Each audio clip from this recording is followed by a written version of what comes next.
Good afternoon, Year 6, and welcome to another week of home learning. Now, we are starting a brand new genre in literacy today. But before we do that, let me share my screen with you because I would love to celebrate just some of the exceptional pieces of work I saw at the end of last week.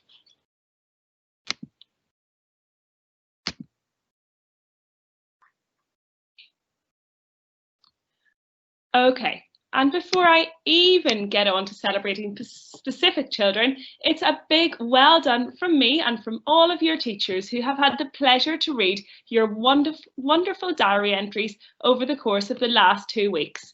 Congratulations, you've all really successfully completed your first piece of home learning in literacy. And some of you, as we will see in one moment, even managed to publish them too.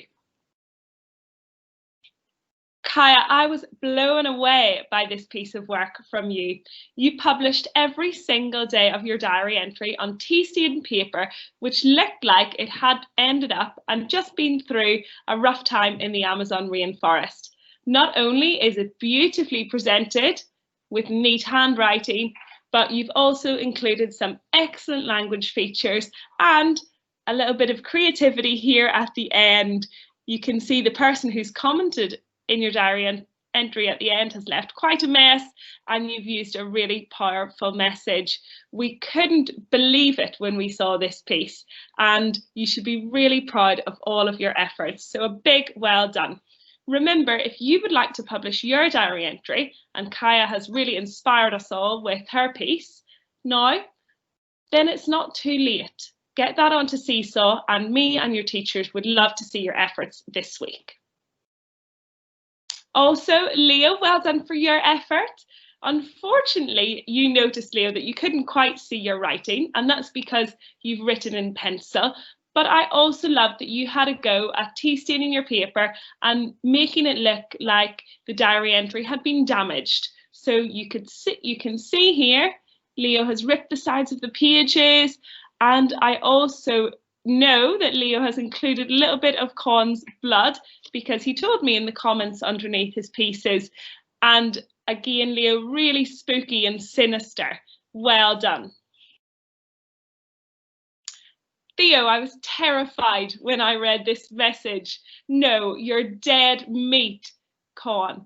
Not only because it really struck me in bright red, it's obviously written in a bloodied finger, but also the message was really powerful and effective. So really well done.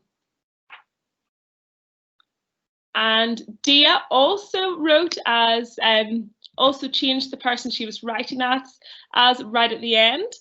I love this effect here, Dia, which implies that the diary was taken from your character just as they were writing their last sentence, and you can see the pen has obviously left a mark on the page.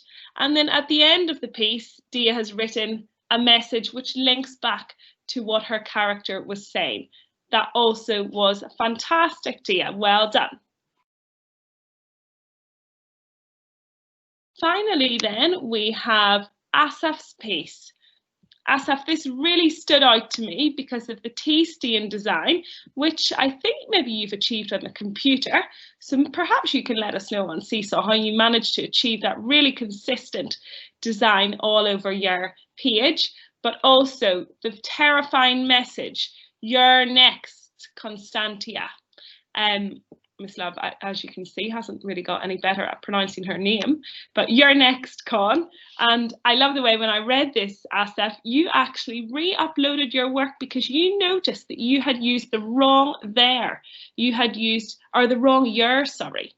You had used YOUR instead of the contracted version, which is short for UR. And I was really impressed with that superb attitude to learning, spotting the error, re-editing and re-uploading. Great job. And then at the end, a really spooky message, "Her soul is mine," again in that red writing that indicates perhaps that it was done in blood. So congratulations to all of those children, but also to every single child who uploaded a piece. If you haven't had a chance to publish yours yet, we would really look forward, or we are really looking forward to seeing what you can do if you are planning to do that. And if you haven't had a chance to do it yet, we would really encourage you to do that. Now, let's move on to our new genre today. Or for the next couple of weeks, actually, we're going to be looking at this new genre. My turn. Persuasive texts. Great, we are going to be looking at persuasive texts over the next few weeks. Now, it may come as no surprise that persuasive texts are there to persuade you, and persuasive texts can come in many different forms. Let's have a look at what form they may take. So, as I mentioned, the purpose of a persuasive text is to make the reader do something, to persuade them to do something. And there are lots of different forms that texts like these can take. So, for example, it could be an advert. It could be a written advert persuading you to buy some chocolate or persuading you to sign up to a healthy recipe box. I actually read an advert like that recently, and I've started ordering recipe boxes for myself. So actually, they can really work if they're written well. It could be a persuasive poster encouraging people to stop smoking, or it could even be a travel brochure enticing. My turn. Enticing.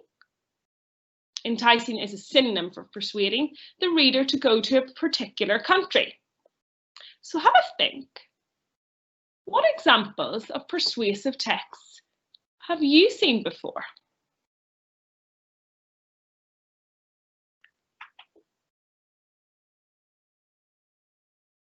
Great, it's lovely to hear so many examples, and I know you will have come across lots of texts persuading you to do something or to buy something in the past previously. At the end of this unit, we are going to be writing a persuasive advert, which will encourage the reader to hopefully buy our product. But today we're going to look at a different kind of persuasive text.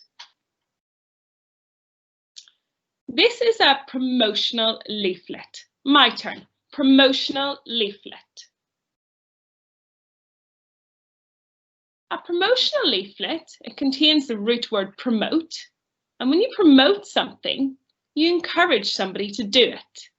So this promotional leaflet is written on a place or about a place called Beecher Woods. And from a quick glance at the pictures, I can see that Beecher Woods is an activity centre. Looks quite fun actually. This picture shows me you can do some rafting. There's a climbing tree here. This almost looks like a Go Ape assault course. So pause the video and have a think. What is the purpose of this promotional leaflet? Yes, you're right. This promotional leaflet has been written to promote Beecher Woods and to encourage or to persuade the readers, you, the readers, its audience, to come and visit Beecher Woods. So we want to persuade people to come and visit it. Now, not just yet, but in one moment, we are going to read this text together and have a look at some of the devices that the writer has used to encourage people to come to Beecher Woods. Because persuasive texts have many key features that make them so effective. And hopefully you'll see how the writer has included these and incorporated these features into their promotional leaflet in Beecher Woods. On Beecher Woods, sorry. So let's have a look at that now.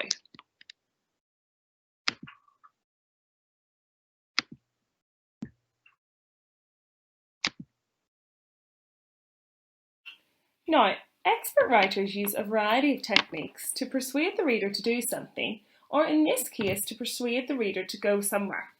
As I've already mentioned, the writer in this case wants to persuade the reader or to encourage the reader to visit Beecher Woods. So let's have a look at the introduction and let's look and see what techniques they've employed in this first paragraph. Beecher Woods. Do you love physical activities? Do you love physical exercise? Do you need a place where you can personally challenge yourself and conquer your fears? Are you in need of somewhere where you can create everlasting memories? Have a think. What technique is that? Great, well done. That's a technique we're really familiar with. Rhetorical questions. My turn. Rhetorical questions. The use of repetitive, that means one after the other, rhetorical questions, in this case there are 4, grabs the reader's attention immediately. And that's a technique that is often used by writers who are persuading readers to take notice of something. In this case they've used 4, however, you wouldn't always need to use 4. 2 or 3, depending on what they are, can also be effective. The writer continues, well, stop right there. Beecher Woods has it all and more. That command is also really effective because it gives the reader a direction. It tells them to do something, and it makes the reader feel like the writer is talking directly to them. Therefore, it's really powerful. Okay, let's move on then to talking about the features of Beecher Woods, or the attractions that the reader is trying to promote. Now, what we're really going to focus on in these next few paragraphs is effective language choices. That means, what language does the reader use that has a persuasive force? Or does the writer use, that has a persuasive force that will really encourage the reader to visit Beecher Woods and make them think really positively about all of the attractions that are there. So let's look at Brazil Breakout. Brazil Breakout is a highly popular activity. Well, highly popular is an example of a really effective phrase there, because immediately the reader thinks, oh, Brazil Breakout is popular with people, therefore there must be something good about it. If you were to say Brazil Breakout is an activity that nobody ever goes to, then the reader wouldn't be interested in finding out more about it. Brazil Breakout is a highly popular activity. A wide range of physical and mental skills are required to encounter a variety of obstacles, one of which is the wall. I think the inclusion of the phrase a variety of obstacles is really going to appeal to readers who want a challenge. And of course, readers who like adventure, or readers who don't like adventure, probably wouldn't have even started to read this promotional leaflet on Beecher Woods. So we're thinking that our readers who are reading it are interested in this kind of hobby. Therefore, the inclusion of the phrase variety of obstacles is going to entice them to taking up the challenge. As you can see here, as I've written on the front or at the top, in pink, I am highlighting my effective language choices. In this thrilling activity, teamwork is the main factor. Great, thrilling activity is another example of well-chosen vocabulary, because it makes me seem like the activity is really exciting. Teamwork is the main factor, but bravery is also needed, as some fears may be conquered most dramatically. If you love a challenge, great. That phrase, inviting the reader to take on a challenge, is really persuasive for some readers who like adventure and like a thrill. However difficult, then you will most certainly love is a really effective use of modal verbs there. The low ropes that are dotted around the forest. They will test your agility and willingness to keep going. There is a variety of low ropes, such as the crisscross. This activity can be quite amusing, as you have to try and cross from one platform to another. Of course, when you arrive at the crossover, it gets decidedly harder. Now, I'm going to highlight decidedly harder there as an effective word choice, because the writer knows what kind of reader he's appealing to. He knows he's appealing probably to teenagers who like adventure, most of them, and who like this kind of challenge. So by including the phrase decidedly harder, he knows that will capture everybody's interest.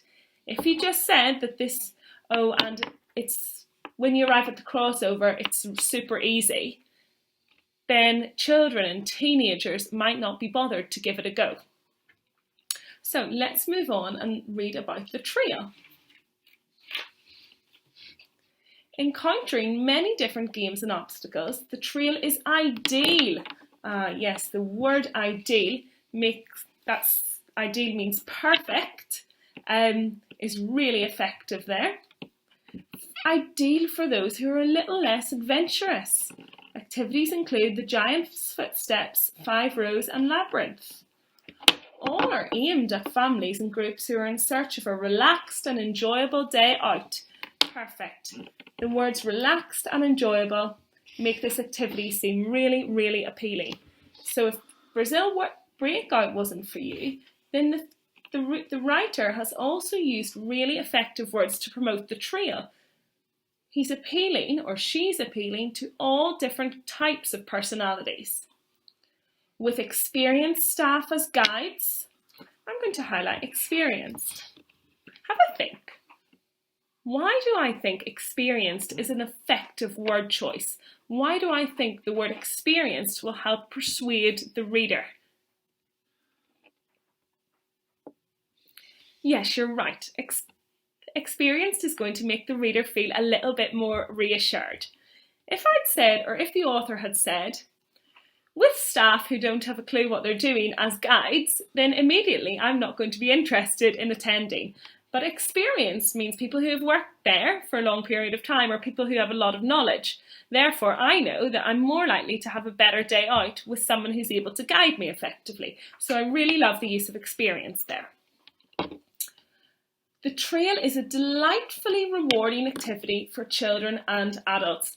I'm also going to highlight delightfully rewarding there because it appeals to me, and it would certainly make me, or it would certainly encourage me to take on the trail. It's more powerful than the trail is a fun activity. The use of delightfully even emphasises rewarding even further, or emphasises it even more. Okay, there are two more activities to look at. So what I would like you to do now is, first of all, if you haven't already printed out this sheet or got this sheet up on your computer, if you don't have access to a printer, please pause the video and do that now. Great, we all now have access to a sheet in front of us, on the table, or on our computer. Now, I would either like you to get a coloured pencil or a coloured highlighter, or if you're on your computer, activate your highlighter or your pen that you can do when you open this sheet up. There is the option to draw on this too. And what you're going to do in a moment is you are now, in the exact same way I have done, is you're now going to highlight the effective language choices from these 3 paragraphs on rafting, the puzzle tree, and nerve-wracking, and the conclusion, which has the heading nerve-wracking and fun. So what language choices has the writer made in these 3 paragraphs that have a persuasive force? Remember, we're looking for words and phrases. Pause the video and highlight those now.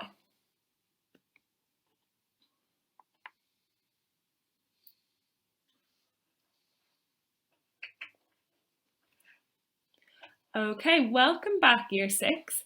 Hopefully you have had a chance to highlight those, and now we're going to see if you managed to spot the same ones I spotted, and perhaps you will have spotted some additional ones too, because of course different words will appeal to different people. Okay, let's look at the heading, under the heading rafting. Beecher Woods is the perfect venue for rafting. I hope you managed to notice, I'm going to do these ones in green. I hope you managed to highlight perfect venue. Venue means place, and the use of the word perfect makes me feel like if I'm going rafting anywhere, I should definitely go in Beecher Woods. It's the best place to go, so I may as well take advantage of it. The large lake, warmed by the sun, has a number of jetties dotted around the border to wait on whilst being given instructions by the staff. It goes without saying, also a really effective use of an adverbial, it goes without saying, because that's another way of saying obviously, or of course you'll be provided with a life jacket, which will keep you afloat should you fall in. Whilst aboard the raft, groups take part in a number of activities, including a perilous race. I'm going to highlight the word perilous race. Perilous means dangerous. And in this context, it doesn't mean dangerous like life-threatening, but it almost means, really high adrenaline activity. And I know that will appeal to people who love an adventure. Including a perilous race for the grand title of Last Man Home. Finally, a refreshing swim. I love the way the author has included the word refreshing rather than a freezing swim or a rubbish swim or a dirty swim in the lake caps off an adventurous and wet day on the water. Again, the use of adventurous makes me feel like it is really fun. I've also highlighted the word wet there because lots of teenagers I know like to get in the water and play around, and I know that would be appealing for them. I know when I was younger, certainly, and I went to these kind of parks. I haven't been to that many, but I do always remember wanting to run for the water rides first of all, no matter how cold they were. Okay, let's have a look at the puzzle tree then. An element of trust is involved with this activity, as although there are experienced staff in charge, you are responsible for keeping you safe. Okay, so they've mentioned the experienced staff again. And I'm going to be honest with you, the puzzle tree will either really appeal to you if you're a fun-loving, daring, risk-taking individual, or some people might find it a little bit too scary. But this author has to try and appeal to as many people as possible. As you ascend, that means as you climb up the 55-foot tree, the belowers must make sure there is no slack on the rope. The foot and hand holds are colour coordinated according to their difficulty. Okay, so far sounds a little bit tough, this one, but let's see what the reader has included at the end, or the writer, sorry, to make this activity really appeal. When the final hole is touched, the sense of reward is astounding, which means amazing. So astounding is a really effective word choice because I'm thinking there, okay, it is a little bit tricky, but it's astounding, it's amazing, so I should probably just give it a go. And the views are amazing too. So again, the use of the word amazing. The author is constantly thinking about their word choice. They haven't just said, oh, you feel good and the view is cool. No, the words are really well chosen. The puzzle tree is excellent for conquering fears. And you can see the way the author is really cleverly pounced on the fact that they know some people will be scared of heights. So they've really cleverly said here at the end, it's excellent for conquering fears. And then they've used that adverbial again, it goes without saying. Although I'm not sure I would repeat it there, but it is really effective. It goes without saying that this is a must. And the use of the word must is really powerful too. They haven't just said it goes without saying that you could do this if you want to. The use of the word must makes me feel that I'm missing out if I don't do this activity.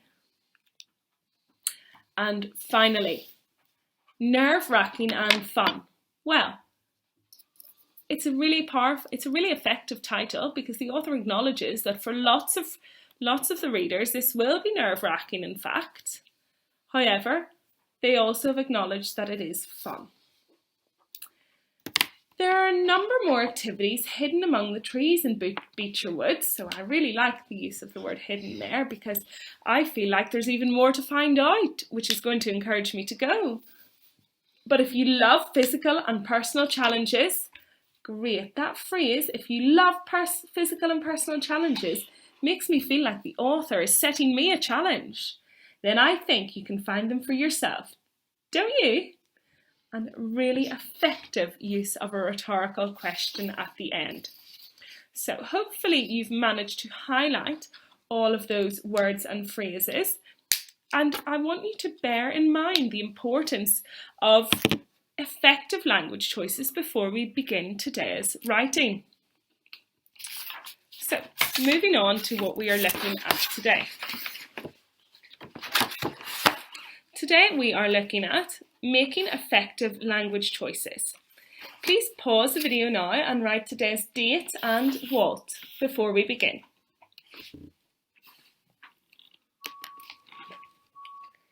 Great. Now, we've just looked at language choices that a writer has used in a promotional leaflet, encouraging adults and teens to come to Beecher Woods. And now we're going to have a go at making effective language choices when writing a really short advert to promote a product. So, you can see here that I have got a pair of trainers. And this is the first product that I am going to have a go at selling. And I'm going to really think carefully about my language choices so that the reader wants to buy it or to buy them. So I'm going to give these shoes a title. I'm going to imagine that I'm writing an advert for a catalogue, like an Argos catalogue, for example, although you wouldn't buy trainers in an Argos catalogue, I know, so let's imagine a Nike catalogue, even though they're not Nike trainers. But I'm going to write an advert for this product, just a really short one, 3 or 4 lines, and I'm going to hopefully make it stand out to the reader with my language choices. So I will need to say what it is and maybe perhaps give one feature of it. So I need to remember to state what it is, so trainers, and to give a feature. So I'm just actually going to write that down for myself, state what it is, even though you can tell from the picture, but just in case some readers aren't entirely sure, and maybe just list one feature.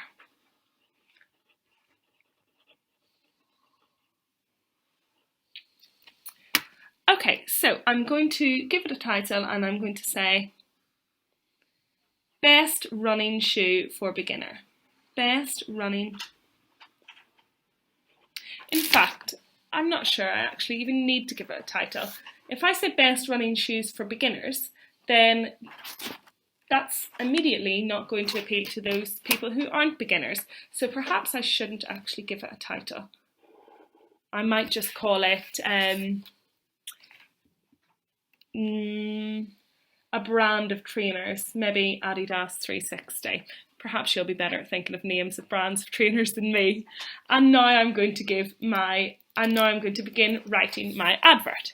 So I'm going to start by saying, this is one of the most, I'm going to say the most comfortable. This is one of the most comfortable pairs of shoes you can find. So already I'm making the reader think that the use of you can find makes the reader think I've looked around for a lot, or that I'm experienced in shoes, and this is one of the most comfortable out there. You can find. And I've chosen the word comfortable because I know a lot of people value comfort when it comes to trainers. So this is one of the most comfortable pairs of shoes you can find. But I'm going to say, don't let that fool you. Don't let that fool you into thinking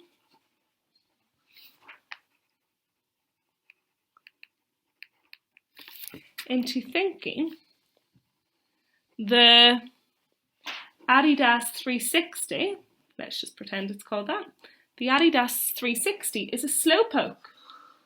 So I'm saying to the reader, it's really comfortable, but I'm trying to preempt what the reader might be thinking. I think the reader might be thinking, oh, comfortable, which will mean it's not fast. But I'm saying it's really comfortable, and don't let it trick you into thinking the Adidas, but don't let that trick you into thinking the Adidas 360 is a slowpoke. So now I'm going to give one of the features, which is something that will persuade the reader that it's quick. This shoe will help you go fast. So I'm going to say the bouncy sole. The sole is the bottom of the shoe. The bouncy sole. Carefully made sure I've chosen the word bouncy too. The bouncy sole will help you fly through your first races. Your first races.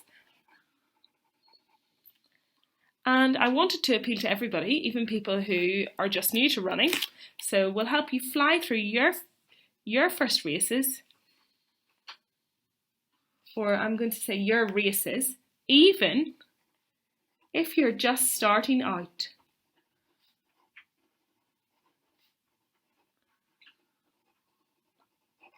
Even if you're just starting out. Okay, let me go back then and highlight where I have really effectively used language choices there to persuade the reader. Now, you can give it a title if you want to, so I'm going to just Adidas 360 running shoes is what I'm going to call it. But if there's a picture beside it in a catalogue, you may not need to give it a title. Adidas 360 running shoes. This is one of the most comfortable shoes. So one of the most comfortable is a really effective persuasive phrase. If I say this is the most comfortable shoe ever, it's a bit unrealistic. So the fact that I've said one of the most comfortable is more likely to appeal to the reader because, it sounds a bit more likely. Of shoes you can find, but don't let that fool you into thinking that Adidas 360 is a slowpoke. The bouncy sole, use of the word bouncy to describe the sole is effective too, will help you fly through your races. The word fly tells me that I will go really quick if I'm reading these shoes. Through your races, or maybe through the streets, even if you're just starting out.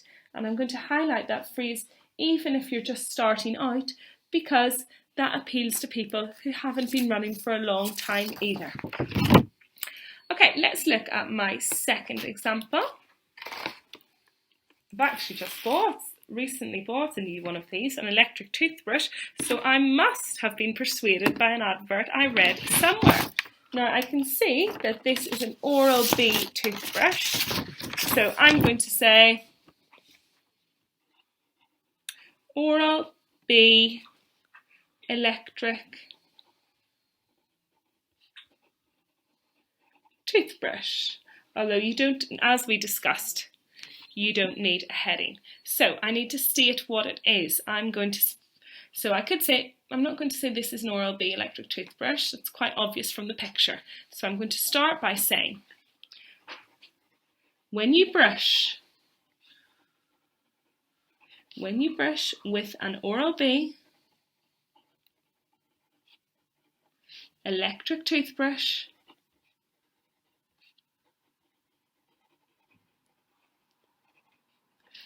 when you brush with an Oral-B electric toothbrush, that is a subordinating clause, so what could my main clause be? Have a think. It's not going to be something like, when you brush with an Oral-B electric toothbrush, your teeth might look clean, or your teeth will look more yellow, or your teeth will look the worst in your class. No, because that would dissuade the reader. That's exactly the opposite. We need to really think of our language choices. Yes, great. I love your ideas. You will have the most. You will. I'm going to go for, you'll see and feel the difference straight away. You'll see and feel. See means I'm implying that my teeth will be whiter than ever. You'll see and feel the difference straight away. And you might talk about a dazzling smile, for example. You'll see and feel the difference straight away.